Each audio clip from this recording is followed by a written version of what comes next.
بسم الله الرحمن الرحيم. We will to do what we want, or are our actions determined by Allah subhanahu wa ta'ala? I know that I am free to cross the road or not cross the road, but if I cross the road, does Allah know about it? If He already knows that I am going to cross the road, doesn't that mean my path is determined?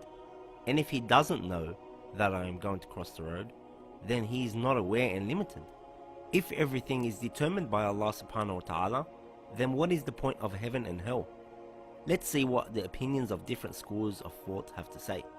The first school is the school of fatalism, al-Jabr, where our actions are controlled by Allah and we have no choice.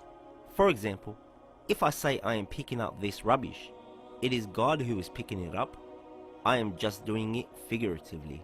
This school of thought did not last long.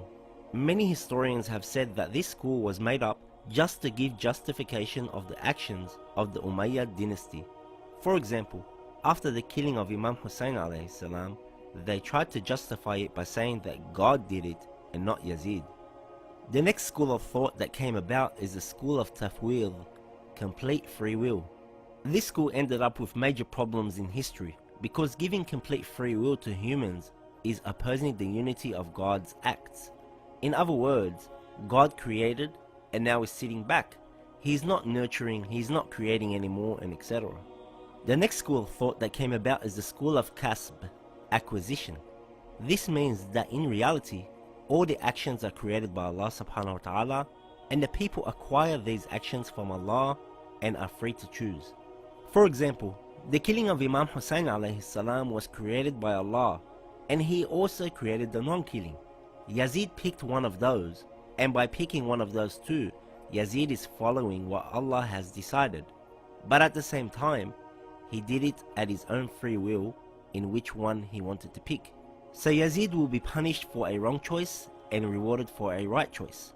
In saying this school defines the justice of Allah in another way than explained in previous videos. What He does is just, not that He does what is just. The Shia view is that God does what is just.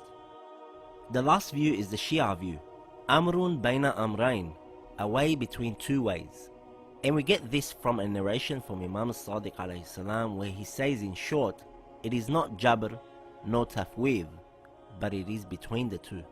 It is explained by this analogy. A man comes to Imam Sadiq alayhi salam and says to the Imam, explain Amrun Baina Amrain to me.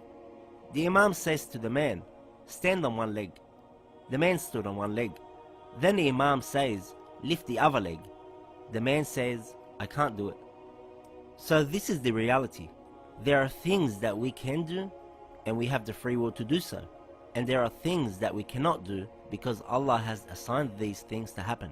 There is a fine line between this view and the previous view. The previous view says that the actions are created by Allah already, and then they choose. But this view says we have been given the ability by the leave and grace of Allah to do the actions we do. Let us assume that there is an electric train that is being driven by a train driver. A strong electric cable has been placed along the line of the train, and the train is connected with a link to this electric cable. The electricity is passed to the motor in such a way that if for just one moment the electricity to the motor stops, the whole train will stop. Without doubt, the train driver is free. He can stop wherever he wants, and he can move at his own speed. But in spite of all of this freedom, the person who is sending the electricity can, at any moment, make the train stop because all of the train's power and strength is through the electric cable. The person who holds the key to the electric cable is in charge. When the man switches the device on, the train driver drives the train in any way he intends. But when the device is off, he cannot drive it. Now if the device is on and the train driver drives the train, can that work be attributed independently to him? No, because the power comes from that device which is fully controlled by the man. Then can it be attributed to the man? No, because the train driver has done it by his own free will and choice. This is exactly the position of our activities. We are not under compulsion because the will and choice is ours, nor are we completely independent because the power to do whatever we intend to do comes from God. Doubts. If Allah knows all our actions, in the end, isn't it determined by Him? For example, Allah subhanahu wa ta'ala knows I was going to make this video and knew it before I was created. Was I not destined to make this video? There is no doubt that Allah is completely aware of our actions and is completely aware He has given us the free will to decide on our actions. Allah knows I am making this video, but He knows I made this video according to my own free will. Assume that a teacher knows that a lazy student will fail at the end of the year, and the teacher is 100% sure of this fact because of years of experience as a teacher.